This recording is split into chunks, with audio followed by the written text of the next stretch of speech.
Hi, hello, வணக்கம். நாங்க இன்னைக்கு என்னத பத்தி பார்க்க போறோம்னு சொன்னா, சிம்மிட சிம் வந்து ஆட்டோபேல இருக்கு அப்படின்னு சொல்லி தெரியாத ஆட்களுக்கான பதிவு தான் இது. சில நேரங்கள்ல சில பேருக்கு வந்து சிம் வந்து வேற யாரும் எடுத்து குடுத்துருக்கலாம். அந்த சிம்ம நீங்க கிட்டத்தட்ட ஒரு 5 வருஷமோ, 6 வருஷமோ, 7 வருஷமோ பாவிச்சு கொண்டு இருப்பீங்க. ஆனா இந்த சிம் அந்த ஆட்டோபேல இருக்கு அப்படின்னு சொல்லி தெரியாம நீங்க பாவிச்சு கொண்டு இருக்கலாம்.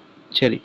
அப்படி தெரியாம இருக்கிறதால நிறைய பிரச்சனையும் இருக்கு. இப்ப சம்டைம் உங்களோட ஃபோனோட அந்த சிம் மிஸ் ஆயிட்டு, உங்களுக்கு அதே சிம் தான் வேணுமென்று ஆஃபீஸ் போனீங்கன்னு சொன்னா, அந்த சிம் ஆட்டோபேல இருக்கு அப்படின்னு சொல்லி ஒரு கேள்வி ஒன்று வரும். இப்ப இந்த நீங்க ஆட்டோபேல இருக்குன்னு சொல்லி அவைகள்ட்ட கேட்டு, இனி அவைகள தொடர்பு கொண்டு, அவைகள கூட்டிக் கொண்டு வந்து எடுக்கிறதுன்றது வந்து கொஞ்சம் கஷ்டமான வேலை. மற்றது அதுக்கான வேற வழியும் இருக்கு. ஆஃபீஸ் போனீங்கன்னு சொன்னா, வேற வழியிலயும் எடுக்கிற வழி ஒன்று இருக்கு. ஆனா கொஞ்சம் தாமதம் ஆகும். சரி.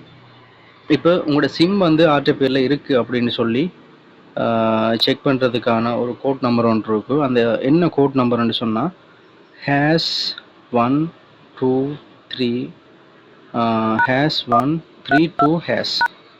சரி, அந்த ஆப்ஷனை நீங்க டயல் பண்ணீங்கன்னு சொன்னா, அதிலேயே வந்து காட்டும். இந்த ஆப்ஷன் வந்து கூடுதலா டயலாக், மொபிட்டல், ஏர்டெலுக்கு வந்து காமனான ஆப்ஷன் தான். ஆனா ஹச்சுக்கும் வந்து இதே ஆப்ஷன் தான்.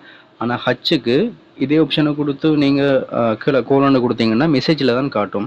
இப்போ டயலாக்குக்கு வந்து எப்படின்னு சொல்லி காட்டுறேன். இதை டைப் பண்ணிட்டு கோலன்னு கொடுத்தீங்கன்னு சொன்னா, இதில் வந்து டயலாக் கொடுத்தோம்னா கொஞ்சம் நேரம் அப்படியே வந்து சர்ச்சிங்கில் நிற்கிது.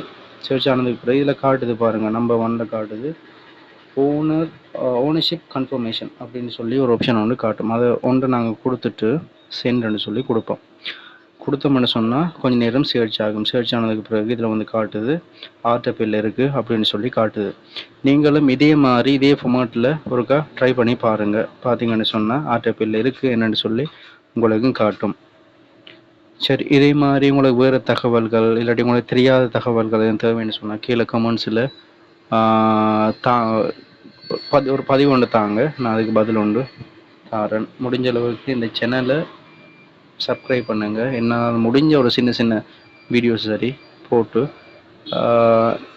நானும் உங்களுக்கு தெரியாத விஷயங்களை தெரியப்படுத்தி கொள்கிறேன்.